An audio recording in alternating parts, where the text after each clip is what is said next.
오늘 마태복음이 전하는 그 복음, 오늘은 57번째 시간입니다. 오늘은 지난 시간에서 이제 마태복음 20장 말씀을 마무리 지으려고 합니다. 야고보서 4장 2절과 3절 말씀에 보면 너희는 욕심을 내어도 얻지 못하여 살인하며 시기하여도 능히 취하지 못함으로 다투고 싸우는도다. 너희가 얻지 못함은 구하지 아니하기 때문이요 구하여도 받지 못하면 정욕으로 쓰려고 잘못 구하기 때문이라 라고 말씀하고 있습니다. 우리 잘 아는 말씀이죠, 그죠? 이 말씀에는 우리가 기도했는데도 불구하고 받지 못하는 이유, 응답받지 못하는 이유를 두 가지로 설명하고 있습니다. 첫 번째 이유는 우리가 구하지 아니했기 때문이고, 두 번째 이유는 구하긴 구했는데 자기 욕심대로, 자기 마음대로 엉터리를 구했기 때문이다 라고 말씀하고 있습니다. 오늘 본문 말씀에도 보면요, 각각 엉터리를 구하는 자들이 등장합니다. 물론 진짜 구해야 될 것을 똑바로 구하고 있는 자들도 있습니다. 그래서 예수님께서는요, 너희는 너희가 구하는 것을 알지 못한다라고 말씀하신 것이죠. 오늘 말씀을 통해 우리가 진짜 무엇을 구해야 하는지, 또 우리는 지금 무엇을 진짜 구하고 있는지 자신을 점검하고, 또 진짜 구해야 될 것을 구할 수 있는 믿음이 회복되어지는 은혜가 있기를 주님의 이름으로 축복합니다. 자, 17절 말씀에 보시면 예수께서 예루살렘으로 올라가려 하실 때에 12제자를 따로 데리시고 길에서 이르시되, 이 17절 말씀은 어떤 말씀으로 시작되고 있냐면 예수님께서 지금 의지를 가지고 계시는 거예요. 어떤 의지를 가지고 있냐면 예루살렘으로 올라가고자 하시는 의지를 가지고 있습니다. 그러니까 여기서 조금 말을 바꿔보면 예수님이 지금 뜻하시고 소원하시는 게 있는 거예요. 그게 뭐냐면 어떻게든 저 예루살렘에 내가 올라가야 되겠다, 그렇게 지금 하고 계신다는 것입니다. 그 예루살렘에 예수님 무슨 꿀 발라놨습니까? 그런 거 아니죠. 그게 뭐 어마어마한 무슨 선물이 기다리고 있는가요? 그것도 아닙니다. 무엇이 기다리고 있냐면, 자, 18절 19절 말씀 우리 함께 봉독하겠습니다. 보라, 우리가 예루살렘으로 올라가노니 인자가 대제사장들과 서기관들에게 넘겨짐에 그들이 죽이기로 결의하고 이방인들에게 넘겨주어 그를 조롱하며 채찍질하며 십자가에 못 박게 할 것이나 제3일에 살아나리라. 아멘. 그렇습니다. 그 예루살렘에서 예수님을 기다리고 있는 것은 바로 십자가였어요. 세상의 부와 번영과 사람들의 박수와 갈채와 한양이 아니라 배신과 죽음과 고난이 기다리고 있었다는 것입니다. 이루 말할 수 없는 처참한 그런 십자가의 죽음이 기다리고 있었다는 것이죠. 그런데도 예수님은 그 길을 가려고 하셨다는 거예요. 그것을 뜻하시고 소원하셨다는 것입니다. 우리 같으면 어떻게 했겠어요? 내가 갈고 내가 도착한 그곳에 나를 향한 고통과 핍박과 죽임이 기다리고 있다. 그게 가고 싶겠어요? 안 가고 싶겠어요? 근처도 안 가고 싶겠죠, 그렇죠? 갈 수만 있다면 우회하고 싶겠죠. 어떻게든 안 가려고 할 것입니다. 누가 떠밀어도 왜 그러십니까? 하면서 성질을 내서라도 안 가려고 하겠죠. 그런데 예수님께서는요, 그것을 가고자 하셨다는 거예요. 그 길을 가려고 소원하셨다는 것입니다. 바로 여기에요, 복음의 본질이 있습니다. 복음은요, 세상의 부와 번영과 세상의 영광을 누리는 길이 아닙니다. 복음을 우리가 그렇게 오해해서는 안 됩니다. 복음은요, 십자가와 부활이 복음입니다. 세상이 아니라 하나님의 나라를 받아 누리게 되는 것이 복음의 핵심이요 본질인 줄 믿습니다. 그러면서요, 장면이 전환되고 있어요. 그리고 새로운 사건이 새로운 사건으로 이어지고 있습니다. 20절 말씀에 그때에 세베대의 아들의 어머니가 그 아들들을 데리고 예수께 와서 절하며 무엇을 구하니, 여기서 말한 그때는 이 앞의 내용이죠, 그죠? 예수님께서 복음의 본질이 무엇인지를 말씀해 주시고, 그리고 당신께서 의지를 두고 소원하신 일이 십자가의 죽음이요 부활임을 증거하실 때, 바로 그때를 이야기하는 것입니다. 그때에 누가 등장하죠? 세베대의 아들들의 어머니가 등장합니다. 세베대의 아들들이 누굽니까? 예, 맞아요. 예. 앞에 권사님이 계시니까 진행이 수월하네요, 그죠? 요한과 야고보를 얘기하는 거예요. 그런데 그 야고보와 요한의 어머니, 다른 복음서에는 이름을 살로메라고 표현하고 있습니다. 어쨌든 이 어머니가요, 예수님께 왔다는 거예요. 그 앞에 절했습니다. 여기서 절한다는 것은 우리가 성경에서 복음서에 자주 만나던 단어 프로스키네어라는 헬라어 그 동일한 거예요. 예배하다, 경배하다. 그 단순히 인사했다는 것이 아니라 예수님을 경배했다는 거예요. 예수님께 와서. 그런데 여기에 순수함이 있는 게 아니라 무엇을 구했다는 거예요. 경배의 목적이 있었다는 거예요. 이 예수님께 나온 목적이 있었다는 거예요. 여러분은 오늘 왜 나왔습니까? 이야기하실 필요 없어요. 그냥 속으로만 대답하시면 돼요. 왜 예배의 자리로 왜 하나님께 나왔습니까? 혹시 제 얼굴 보려고 오셨습니까? 아니면 내 친한 사람 누구를 보려고 오셨습니까? 아니면 내가 무엇을 얻고자 하여 이 자리에 나왔습니까? 이 세베대의 아들들의 이 어머니는요, 목적이 있었어요. 그 목적이 뭐냐? 그럼 이것은 어머니만의 목적이었냐? 그렇지 않습니다. 오늘 말씀의 병행본문의 마가복음 10장 35절 말씀에 보면요, 세베대의 아들 야고보와 요한이 주께 나와 여짜오되 선생님이여 무엇이든지 우리가 구하는 바를 우리에게 하여 주시기를 원하옵나이다. 그러면서 이제 이 똑같은 얘기를 해요. 한편에 우리 중 한 사람을, 다른 한편에 우리 중 한 사람을 세워주십시오. 요구하거든요. 그런데 여기 보면 누가 이 얘기를 했다고 돼 있어요? 어머니가 얘기했다고 돼 있어요? 아들이 얘기했다고 돼 있어요? 아들이. 그래서 이를 보면서 이 사람들이 이봐, 성경이 앞뒤가 안 맞다고. 어디를 아들이 얘기하고 어디에서나 엄마가 얘기하고. 그런데 같이 생각하면 되잖아요. 아들이나 엄마나 생각이 똑같다는 얘기. 그렇죠? 그럼 아들들이나 어머니나 생각이 똑같아요. 똑같이 생각하는데 그러면서 뭘 요구하고 있느냐? 자, 21절 말씀에 예수께서 이르시되 무엇을 원하느냐? 이르되 나의 이 두 아들을 주의 나라에서 하나는 주의 우편에 하나는 주의 좌편에 앉게 명하소서. 그러니까 이 예수님께서 앞에 질문을 했어요. 너희가 무엇을 원하느냐? 무엇을 구하고 있느냐? 무엇을 소원하느냐? 그래서 이 어머니가 구한 거는요, 같은 거지만 표현을 하자면 하나는 주님의 나라를 구했어요. 맞아요? 안 구했어요? 맞죠? 네, 주님의 나라를 지금 구했어요, 이 어머니도. 근데 중요한 건 그 주님의 나라와 그리고 예수님께서 이루실 그 주님의 나라가 같아요, 달라요? 달라요, 지금. 쉽게 말하면 하나님의 나라를 오해하고 있는 겁니다. 그리고 두 번째로 구하고 있는 건 뭐예요? 그 자기가 생각하는 그 주님의 나라에 각각 두 아들을 예수님 오른편과 왼편, 조선시대로 치면 그렇죠, 의정, 좌의정 자리에 지금 앉혀달라. 이것을 전문용어로 청탁을 하고 있는 거예요, 지금. 청탁, 부모를 통해서. 여러분, 모든 부모는요, 다른 이유 없이 그냥 부모이기 때문에 어떤 부모들도요, 다 자기 자녀가 잘 되기를 원하죠. 여러분, 자녀가 좀 망했으면 좋겠습니까? 그런 부모는 아무도 없습니다. 그러니까 이 요한과 이 야고보의 어머니도요, 자기 자식이 잘 되고자 하는 마음에, 그리고 이왕이면 남은 제자들 중에도 최고가 되었으면 한 마음에 지금 예수님께 나와 청탁을 하고 있는 거예요. 이해가 돼요, 안 돼요? 이해가 되죠? 여러분도 여러분 자녀가 학교에서 공부 제일 잘했으면 좋겠죠? 네. 표정을 보니까 제발 그랬으면 좋겠습니다. 그런 표정인데.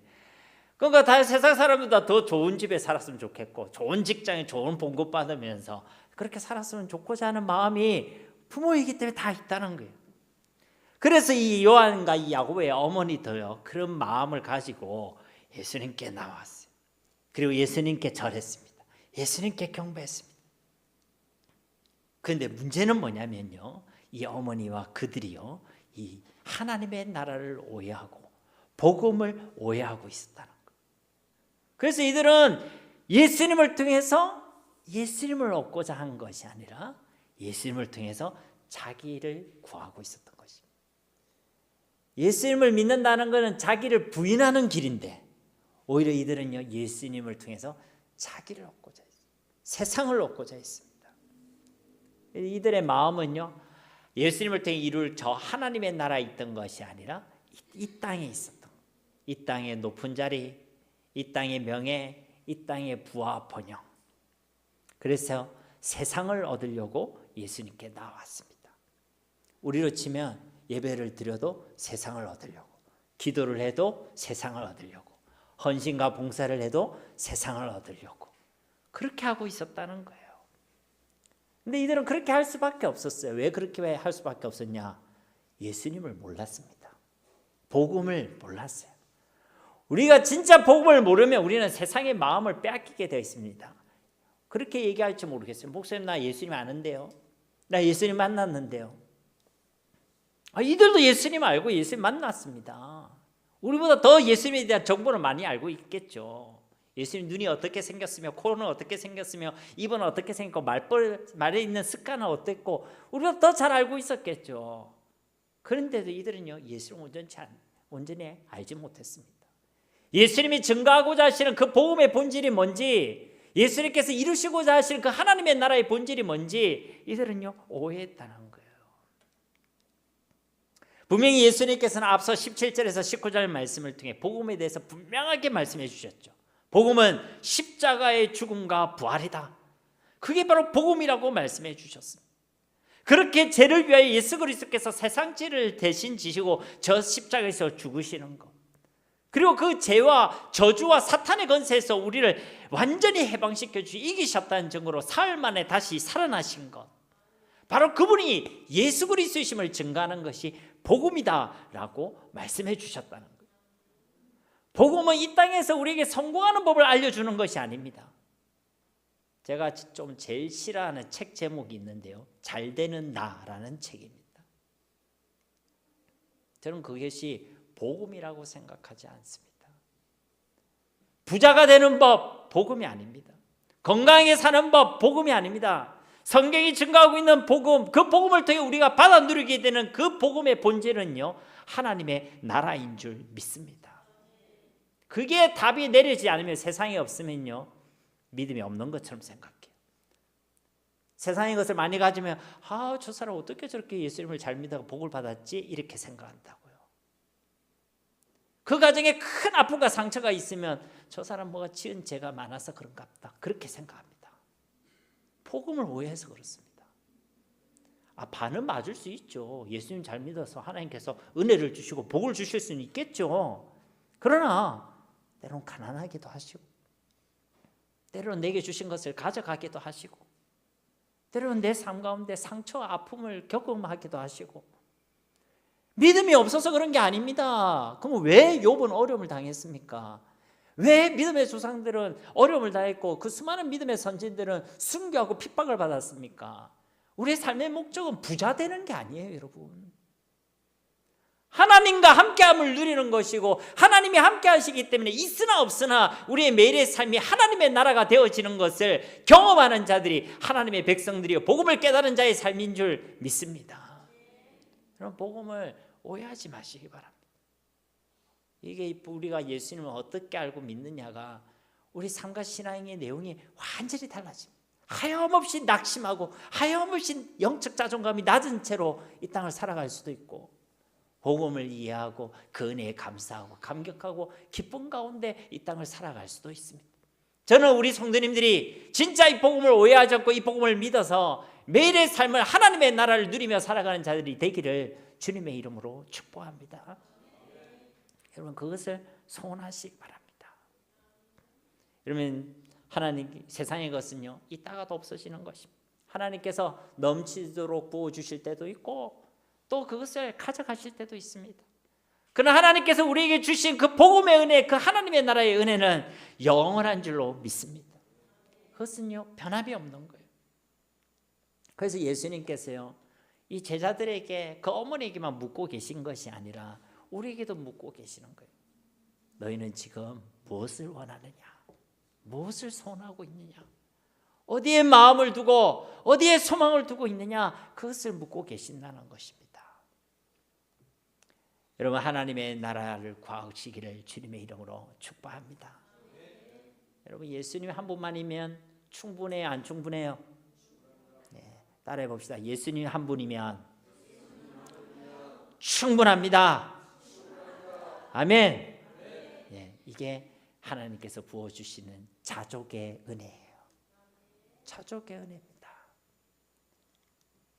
그러나 이 어머니와 이 제자들은요, 복음을 오해하고 하나님의 나라가 아니라 세상을 구하고 세상의 것에 마음을 빼앗기고 있었던 것입니다. 그래서 예수님께서요, 이와 같이 말씀하십니다. 22절 말씀해 보시면 예수께서 대답하여 이르시되 너희는 너희가 구하는 것을 알지 못하는도다. 내가 마시려는 잔을 너희가 마실 수 있느냐? 그들이 말하되 할 수 있나이다. 예수님께서 뭐라고 말씀하시냐면 너희는 너희가 구하는 것을 알지 못한다라고 말씀하셔요. 이것이 그들을 향한 예수님의 진단입니다. 여기는 두 가지 의미가 있는 거예요. 하나는 너희는 복음과 복음을 통해 이루어질 그 하나님의 나라를 모른다는 거예요. 안다면 너희가 그렇게 엉터리로 구할 수 없다, 이 얘기를 하시는 것입니다. 그러니까요, 지금 이 예수님께서는 너희가 복음과 하나님의 나라를 모른다, 그리고 너희들은 지금 엉터리를 구하고 있다, 이 두 가지를 말씀하고 있다는 것입니다. 여러분, 우리가 복음을 아는 사람은요, 예수님을 구하게 되어 있습니다. 왜냐하면 그 예수님이 가장 고상한 지식이고 예수님 안에 하나님의 모든 은혜와 복과 권세가 담겨져 있기 때문에 그런 것입니다. 이 하나만 있으면 내가 이 세상에 하나님의 나라를 누리는 것에 있어서 아무것도 조금도 부족함이 없다는 것을 아는 사람은요, 그것을 구하게 되어 있습니다. 근데 이것으로 부족하다고 생각하는 사람은 자꾸만 다른 걸 찾게 되어 있습니다. 자꾸만 다른 것을 구하고 다른 것에 마음을 빼앗기게 되어 있습니다. 예수님 없으면 내 마음이 무너지고 쓰러지고 힘들어지고, 이건 당연한 거예요. 그렇죠? 근데 내가 예수를 믿고 있는다고 얘기하면서도 세상의 것이 없는 것으로 낙심하고 절망하고 불안해하고 두려움에 사로잡혀서 내 삶이 온전해지지 못하고 행복하지 못한다. 그럼요, 다 속고 있는 것입니다. 다 속고 있는 거예요.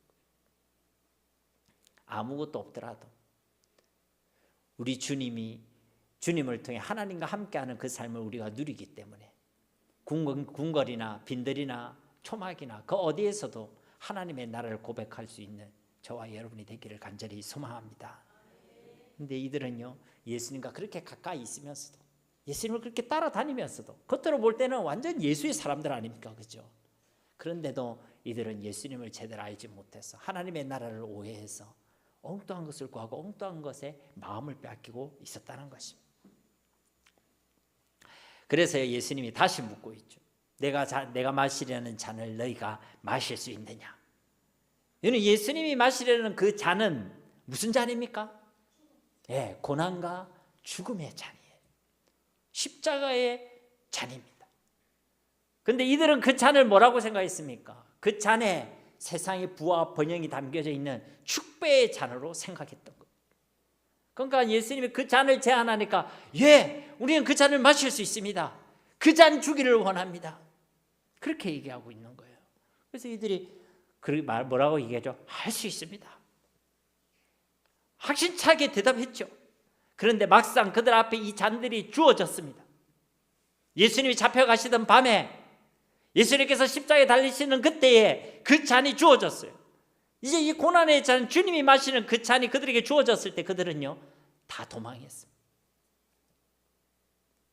예수님을 모른다고 했고 다시 자기의 삶의 원지점으로 돌아갔고 예수님을 배신하고 그렇게 도망했다는 것입니다. 왜요? 이들이요, 예수님이 주시는 그 잔이 뭔 줄 몰랐어요. 오해하고 있었어요. 그 말은 예수님을 몰랐다는 얘기예요. 복음을 몰랐다는 것입니다. 주님이 이루실 그 나라를 전혀 모르고 있었던 거예요. 내가 알고 있는 대로 되고 있으면 당할 일도 두려워할 일도 없죠. 근데 자기가 알고 있는 복음과 다른 일이, 자기가 생각했던 그 잔과 다른 일들이, 다른 잔이 주어졌기 때문에 이들은 이렇게 두려워하고 불안해하고 배신하고 도망할 수밖에 없었다는 것입니다. 우리가 생각했던 복음이 오해되어지면요, 우리도 똑같습니다. 내 뜻대로 안 되는 상황 가운데 우리도요, 낙심할 것입니다. 우리 가운데 나는 복음이 세상이라고 생각했는데 세상의 것이 주어지지 않을 때에 우리는 또 갈등할 것입니다. 그러다 좀 더 나가면 우리도요, 예수 믿어봐야 소용없네. 제가 어떤 한 형제를 여러분 잘 모르시겠지만은 한 5개월, 6개월 정도를 계속 1대1로 만나가지고 복음도 전하고 또 말씀으로 위로도 주고 그랬습니다. 그 형제가 처음에 어떻게 저를 만났냐면 전화가 와서 뭐 어떤 루트로 저를 알게 돼서 와서 목사님 저는 제 자신 너무 싫습니다. 그래서 제 자신을 죽이고 싶습니다. 그렇게 시작했어요. 제가 복음을 어떻게든 복음을 전하고 예수를 영접시키고 그래서 그 청년의 마음을 하나님께서 만져주시나 했는데 이 청년이 개인이 가지고 있던 그 죄의 문제에서 자꾸만 왔다 갔다 하더라고요. 죄를 지으면 내가 예뻐 보여요? 안 예뻐 보여요? 안 예뻐 보이죠. 그러니까 계속 갈등하더라고요. 끊임없이 자기를 싫어하고 이런 내가 싫고 이런 내가 싫고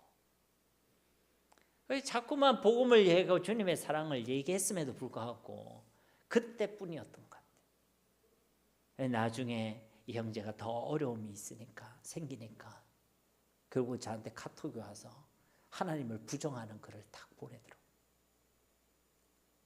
이런 하나님 좀 망령된 표현이긴 하지만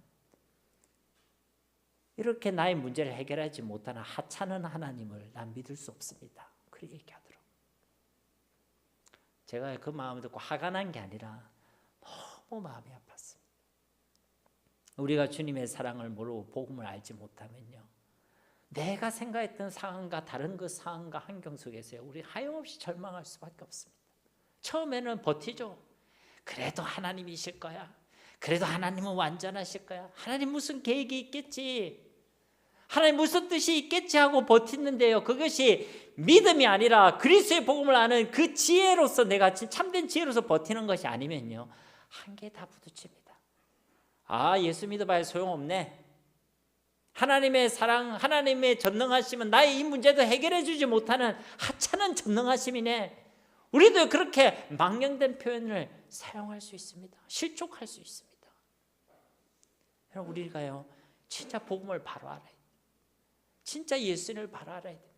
하나님이 우리에게 주시고자 하시는 그 하나님의 나라의 본질이 뭔지를 우리가 분명히 알아야 됩니다. 그래야 이 흑암의 땅, 이 사망의 땅에서도 우리 하나님을 향한 마음을 지킬 수가 있습니다. 우리가 마음이 좋아서 믿음이 좋아서 우리 하나님을 향한 마음과 믿음 지키고 있는 거 아닙니다, 여러분. 그건 기적과 같은 하나님의 은혜예요. 하나님께서 뭐 하나 탁 뭐가 탁 하나 잘라만 주셔도요, 우리 하나님 안 믿습니다. 우리가 예수님을 주와 그리스도로 고백하고 있는 것, 보이지 않는 그 하나님이 내 안에 함께 계시다는 것 내가 믿고 있는 것, 그분이 보이지 않지만 그분 앞에서 하나님을 경외하고 하나님의 살아계심을 우리가 인정하고 고백하고 찬양할 수 있는 것, 이거 다 하나님의 은혜인 줄 믿습니다. 철저히 하나님의 은혜예요. 우리가 복음을 알면 알수록 더 분명하게 하나님을 경외하게 될 것이고, 우리가 하나님의 나라를 소망하며 소망할수록 세상의 것으로 더 이상 우리는 흔들리지 않게 될 줄로 믿습니다. 그러면 이기고 승리하는 거예요. 어떤 상황 가운데서도 예수님을 믿고 진짜 행복하게 되는 것입니다. 여러분, 그런 은혜를 사모하시기를 주님의 이름으로 축복합니다. 이 요한과 야고보는요, 나중에 배신하고 도망갔지만 예수님께서는 그들을 찾아가셨죠. 그리고 나서 그들은 부활하신 주님을 만나고 진짜 복음을 깨닫게 됩니다. 그리고요, 예수님의 말씀, 뒤에가 이제 말씀하시겠지만 그 고난의 잔에 동참하는 자가 됩니다. 23절 말씀에 보면 이르시되 너희가 과연 내 잔을 마시려니와 내 좌우편에 앉는 것은 내가 주는 것이 아니라 내 아버지께서 누구를 위하여 예비하셨든지 그들이 얻을 것이니라. 아멘. 그러니까 너희가 과연 내 잔을 마시려니와, 사실은 이들은 다 도망하게 됐지만 나중에 보면요, 이들은 주님의 잔을 함께 마시는 자가 됩니다. 꼭 이 야고보와 요한을 이때 이렇게 말씀을 하셔서 그런지 모르겠지만 성경에 나타난 최초의 순교자는 바로 이 야고보였어요. 사도행전 12장에 보면 이 야고보에 대한 이야기가 나오죠. 그리고 12제자 중에 가장 나중에 죽은 자가 바로 이 요한입니다. 요한이 밤모섬에 갇힌 유배되기도 하고 에베소에서 목회하다가 생을 마감하게 되어졌죠. 그러니까 이 12제자 중에요, 순교의 시작이 야고보였고, 그리고 그 죽음의 마지막이 요한이었습니다. 주님의 그 고난의 전에 시작과 끝을 만든 자들이 되게 되었다는 것입니다. 언제 말입니까? 이들이 부활하신 주님을 만나 이 복음을 알고 하나님의 나라의 본질을 깨닫게 되어졌을 때, 그들이 무엇을 구하며 살아가야 되는지를 분명하게 알게 되었을 때에 이들은 그 주님의 잔에 참여하는 자들로, 또 그들을 통해 하나님의 나라가 이 땅 가운데 확장되어지고 그 주님의 승리와 영광을 누리는 자들로 하나님께서 세워주셨다는 것입니다. 여기에 우리의 소망이 있어야 될 줄 믿습니다. 결국 이들은요, 이 땅에서는 비록 세상 나라에서 영의정 자의정은 하지 못했지만 저 하나님 나라에 예수님이 앉으신 그 보좌 좌편 우편에 앉아서 우리 주님과 함께 왕노릇하는 그런 하나님의 하늘의 은혜와 복을 누리게 된 줄로 믿습니다. 24절 말씀에 10제자가 듣고 그 두 형제에 대하여 분이 여거늘, 이 소식을 지금 나머지 10제자가 들었어요. 들었는데 어떻게 반응하고 있죠? 화내고 있습니다. 분노하고 있습니다. 이 말은 이들의 성격이 나쁘다, 질투심이 많다, 이런 얘기가 아니라 이들도 역시 똑같은 목적과 똑같은 것을 구하고 있었다는 거예요. 그 말은 이들도 복음을 알지 못했다는 거예요. 이들도 하나님의 나라를 오해했다는 것입니다. 그래서 질투해요. 왜냐하면 자기들이 더 잘 돼야 되거든요. 자기들이 더 받아야 되거든요. 자기가 더 누려야 되거든요. 세상에 소망을 둔 사람은요, 그렇게 살아가게 되어 있습니다. 그래서 더 못 받으면 실망하는 거예요. 그래서 제가 그런 이야기 드렸잖아요. 내 자녀가 부산대학교 수석 입학을 했다. 기분 좋을까요? 안 좋을까요? 얼마나 기분 좋습니다. 그런데 내 앞집에 있는 자녀는요, 서울대학교 수석 입학을 했다. 그 소식을 들어보면 기쁨이 더 배가 될까요? 약간 반감될까요? 그렇죠.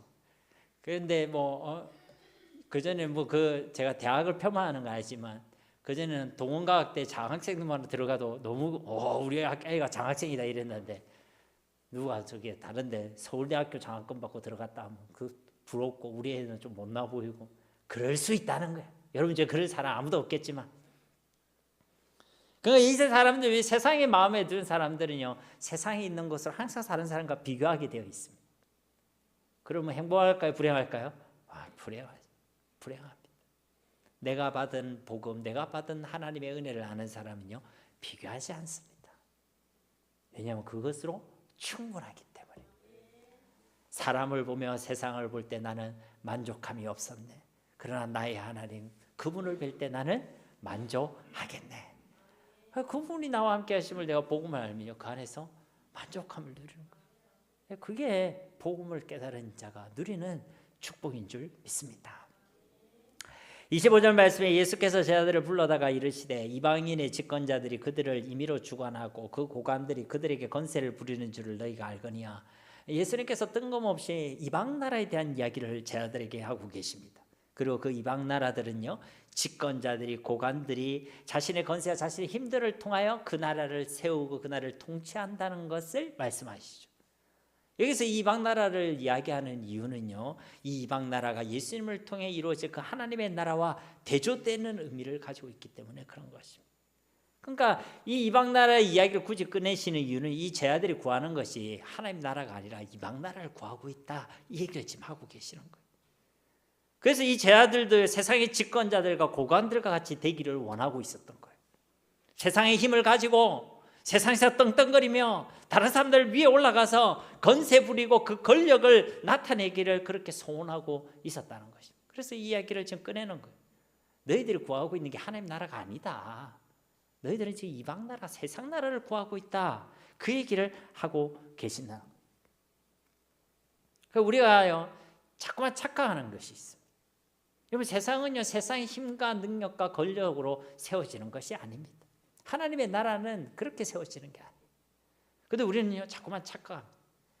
우리가 힘을 가져야 하나님의 나라가 확장된다라고 생각하는 거예요. 그게 하나님 주신 힘이면 괜찮은데 세상에 힘이 있어야 된다라고 생각하는 거예요. 우리가 잘 되어야 그것을 통해 하나님이 영광 받으시고 하나님의 나라가 확장된다. 말이 맞는 것 같지만 사실 복음의 본질에서 벗어난 이야기. 우리가 부자가 되어야 하나님의 나라가 더 확장된다. 우리가 공부를 잘해야지만 하나님이 영광 받으시고 하나님의 나라가 확장된다. 우리가 세상에서 큰 성공을 거두어야지만 하나님이 영광 받으시고 그리고 또 하나님의 나라가 확장된다. 이게 우리가 가지고 있는 착각이란 거예요. 그 착각이 깨어지지 않으면 우리는 부자가 되어야만 하고 공부를 잘해야만 하고 세상에서 성공해야만 한다라고 생각하게 되는 거예요. 그게요, 복음을 오해해서 그렇다. 우리의 착각입니다. 물론 우리가 이왕이면 부자가 되면 우리가 말해도 좀 더 잘 듣겠죠.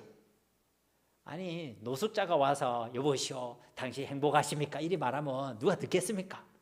근데 뭔가 의리의리한데 무슨 그랜저 같은 차에서 딱 내려가지고 얘기하면 조금 더 들을 수 있겠죠. 공부 잘하는 사람이 이야기하면 더 학부모들이 귀를 더 잘 들을 수 있겠죠. 성공한 위치에 있으면 우리 말에 더 귀를 더 들을 수는 있습니다. 그러나 그렇게 해서 그러면 전하려는 복음은 뭡니까? 당신도 예수 믿으면 나처럼 부자가 될 수 있다, 이것이 전하려는 겁니까?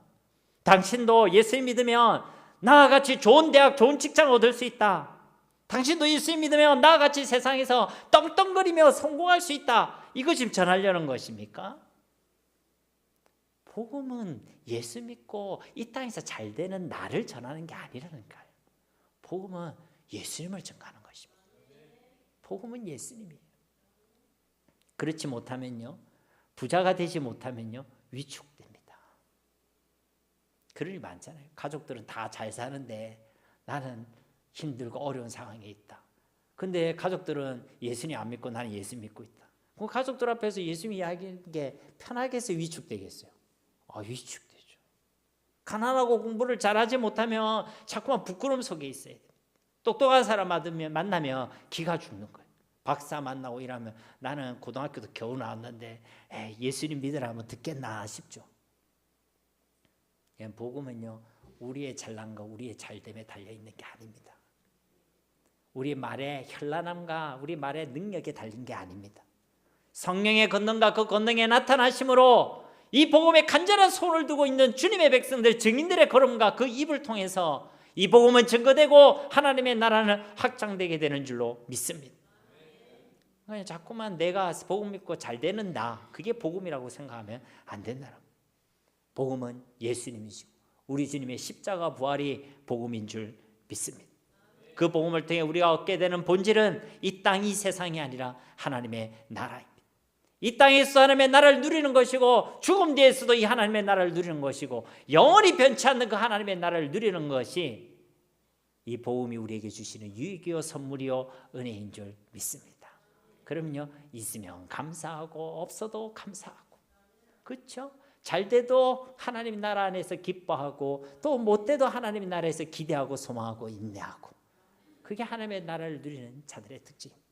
여러분의 소원은 무엇입니까? 내가 잘 되는 겁니까? 아니면 진짜 하나님의 나라입니까? 여러분 진짜 이 땅에서 돈을 많이 벌기를 원하십니까? 진짜 행복하기를 원하십니까?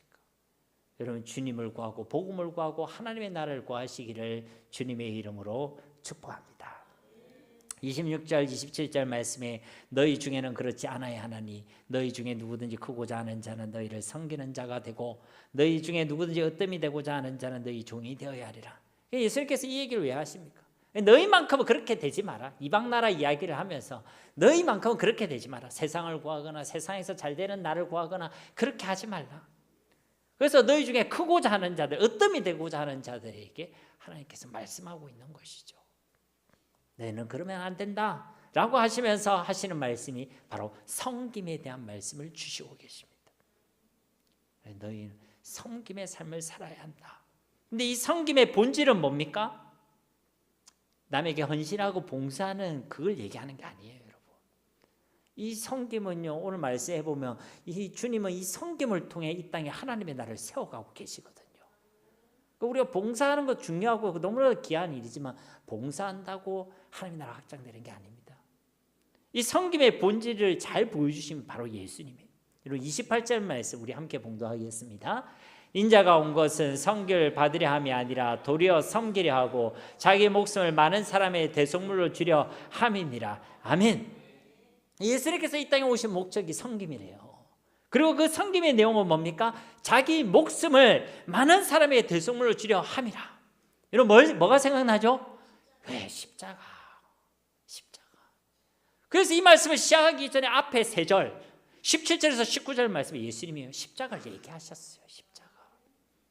이 지금 같은 얘기를 지금 하고 계시는 거거든요. 그러니까 이 섬김의 본질은요, 복음입니다.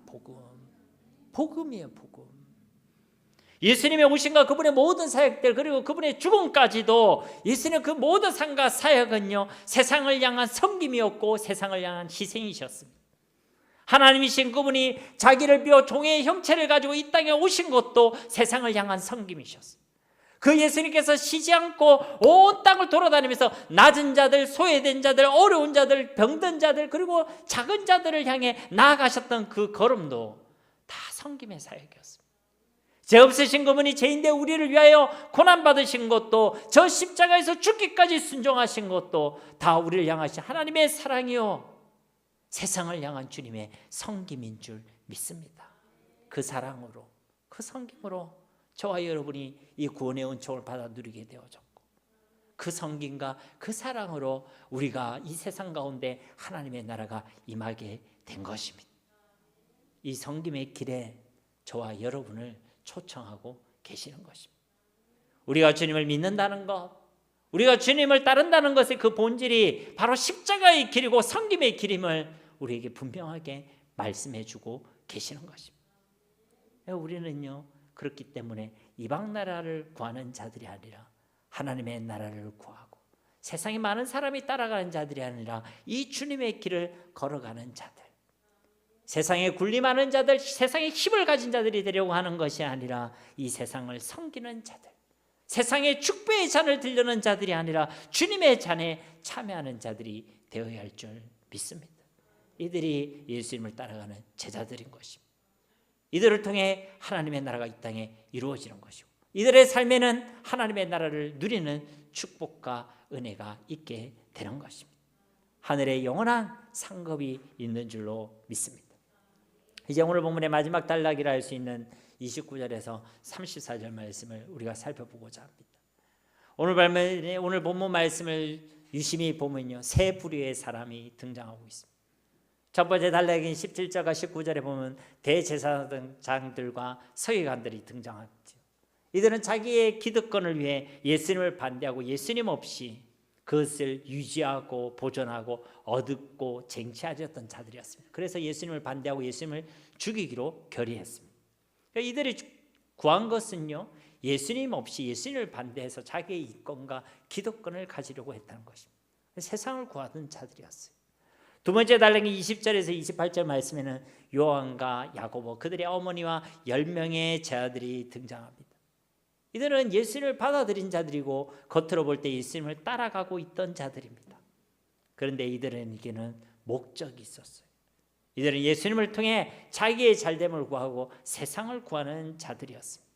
앞에 대제사장들과 서기관들이 예수님 없이 세상을 구하려고 했던 자들이라면, 이들은 믿음으로 시작은 했지만 예수님을 통해서 엉뚱한 것을 구하고 엉터리를 구하는 자들이었다는 것입니다. 왜 이들이 이렇게 할 수밖에 없었냐? 복음을 오해했기 때문입니다. 그리고 이제 세 번째 단락에는요, 이 복음을 분명하게 고백하는 자들이 있습니다. 진짜 구해야 될 것을 구하는 자들이 등장하고 있습니다. 바로 여리고 성의 두 맹인들입니다. 29절과 30절 말씀에 보면 그들이 여리고에서 떠나갈 때 큰 무리가 예수를 따르더라. 맹인 두 사람이 길가에 앉았다가 예수께서 지나가신다 함을 듣고 소리질러 이르되 주여 우리를 불쌍히 여기소서 다윗의 자손이여 하니. 그러니까 예수님이 여리고성을 떠나려고 할 때 맹인 두 사람이 그 소리를 듣고요, 예수님이 지나가실 때 소리를 질렀다는 거예요. 근데 뭐라고 소리 질렀냐? 주여 우리를 불쌍히 여기소서 다윗의 자손이여. 사랑하는 성도 여러분, 우리가 하나님께 드릴 수 있는 기도의 내용 중 가장 좋은 기도의 내용 중 하나가 바로 주님 나를 불쌍히 여겨주소서라는 기도의 내용입니다.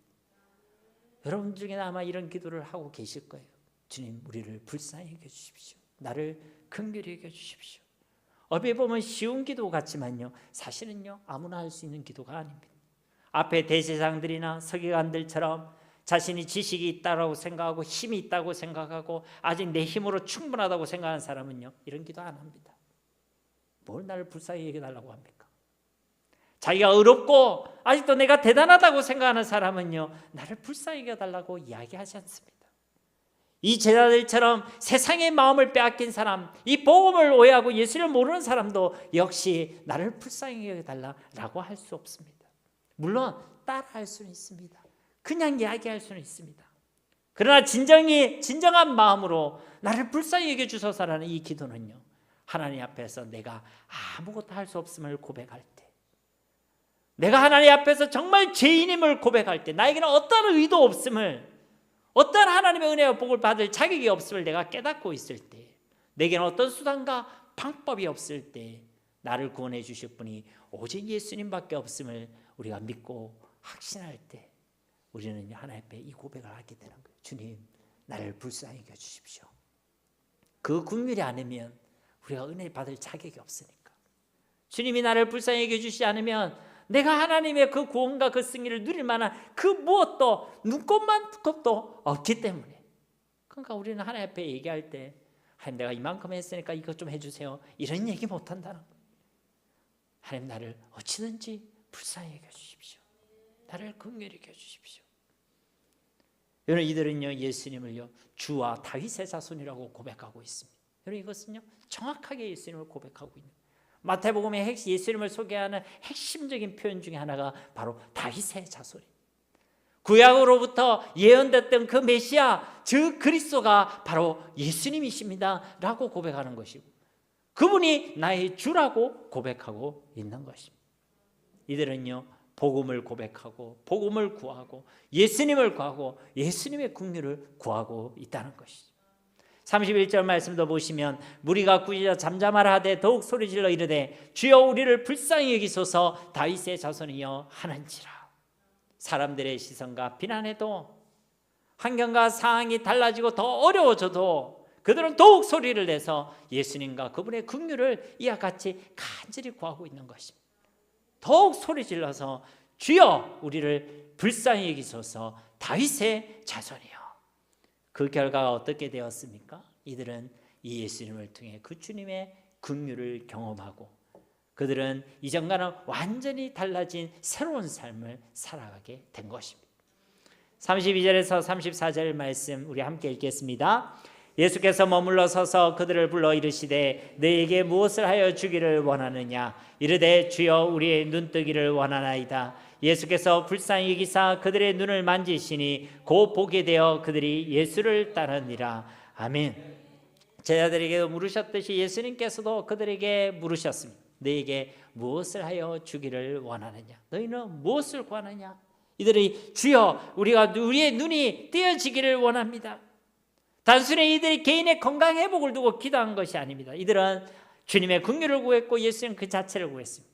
그래서 그 결과를 보면요, 34절 말씀처럼 예수님께서 그들을 불쌍히 여겨주셨고, 그리고 그들의 그 눈도, 그 현실의 문제도 해결해 주셨고, 그래서 이 성경과 이 본문 말씀이 보게 되었다라고 끝나는 것이 아니라 이들이 예수님을 따르니라 라고 끝나고 있는 것입니다.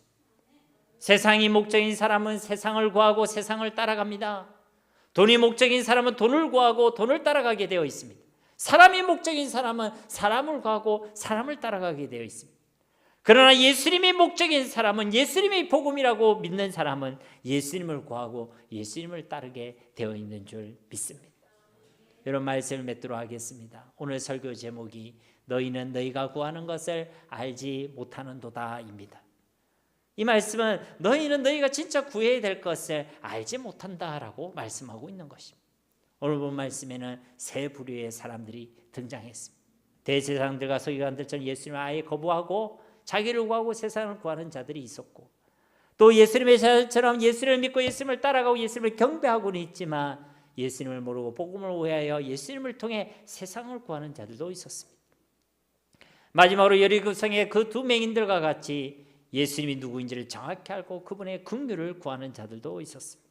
그리고 이 두 맹인들은 진짜 예수님을 통해 예수님의 긍휼을 경험한 자들이 되었고, 이 예수님을 통해 그들의 인생의 문제가 해결받는 기적을 경험하게 되어졌고, 진짜 예수님을 따르는 제자들이 되게 된 줄로 믿습니다. 예수님께서는 오늘도 저와 여러분에게 묻고 계십니다. 너희는 무엇을 구하고 있느냐? 너희는 진짜 어디에 소망을 두고 있느냐? 묻고 계신다는 것이죠. 그 질문 앞에 먼저 하나님의 나라와 하나님의 의를 구하는 자들, 진짜 이 복음이신 예수 그리스도를 내가 알고 믿고 확신하기를 구하는 자들. 그래서 이 세상에 나의 잘되는 나를 구하는 것이 아니라 오히려 이 세상을 섬기고 이 세상 가운데 주님 가신 그 십자가의 길을 묵묵히 걸어갈 수 있는 우리 모두가 다 되시기를 예수님의 이름으로 간절히 축원드립니다. 우리 말씀을 기억하시면서 이 시간 함께 기도하기를 원합니다. 오늘도 주신 말씀 앞에 우리가 무엇을 진짜 구하고 있는지, 우리의 마음을 지금 어디에 두고 있는지 우리 자신을 점검하게 하시고, 돌이킬 것은 돌이키게 하시고, 지켜내야 될 것은 지키게 하시고, 그래야 진짜 먼저 하나님의 나라와 의를 구하는 자들, 이 땅에서 하나님의 나라를 맛보고 누리는 자들, 그래서 세상의 것으로 사람의 것으로 우리가 흔들리지 않고 요동하지 않는 자들로 살아가게 하옵소서. 이 세상을 섬기는 자들로, 그 십자가의 길을 걸어갈 수 있는 자들로 살아가게 하옵소서. 우리 함께 이 시간 기도하도록 하겠습니다. 살아계신 아버지 하나님 감사합니다. 주님, 오늘도 말씀을 통해 우리에게 말씀을 주시고 우리에게 기도의 제목을 주시고 하나님의 소원이 무엇인지를 깨달아 알게 하시고 우리 가운데 간절한 마음의 소원을 주심을 감사드립니다. 우리 자신을 돌아보게 하심을 감사드립니다. 주님, 우리는 지금 어디에 마음을 두고 있습니까? 우리는 지금 예수님을 어떻게 믿고 있습니까? 우리는 무엇을 그렇게 간절히 소원하고 있습니까? 주님, 우리가 진짜 예수님을 아는 자들이 되게 하옵소서. 그 예수님 안에 있는 것이, 모든 것이 다 있음을 아는 자들 되게 하시고 예수님 한 분만으로 만족하는 자들이 되게 하옵소서. 예수님 아는 지식, 가장 고상한 지식을 알게 하시고 진짜 예수님을 닮아가며 예수님을 알아가고 예수님을 따라가고 주님을 사랑하는 예수님의 제자들, 그 예수님의 증인들이 다 되게 하여 주시옵소서. 예수님 한 분만으로 충분함을 고백하게 하시고 하나님, 그리하여 세상에 있는 거 없는 것으로 하나님 낙심하지 않게 하옵소서.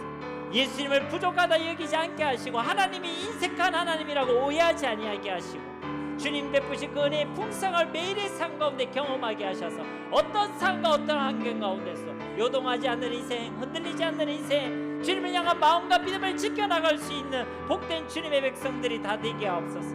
우리가 걸어가야 할 길이 십자가의 길이요 섬김의 길임을 깨닫게 하셔서 그 길을 믿음으로 걸어가게 하시고 이 세상을 섬기는 자들로 살아가게 하시고 이 땅에 하나님의 나라를 이루어지는 귀하게 쓰임받는 주님의 백성들 다 되게 하옵소서. 자꾸만 복음을 몰라 엉뚱한 것을 구하는 자들이 되지 않게 하시고 이 복음을 알고 믿고 확신하여 진짜 구해야 될 것을 구하는 자들이 되게 하시고 먼저 하나님의 나라와 하나님의 의를 구할 때 우리의 삶도 책임져 주시고 우리에게 영광 주시고 승리 주시는 하나님을 경험하게 하여 주시옵소서. 그래 주님 부르시는 그날까지 그 주님의 전에 참여하는 자들이 다 되게 하여 주시옵소서. 예수님의 이름으로 간절히 기도드립니다. 아멘.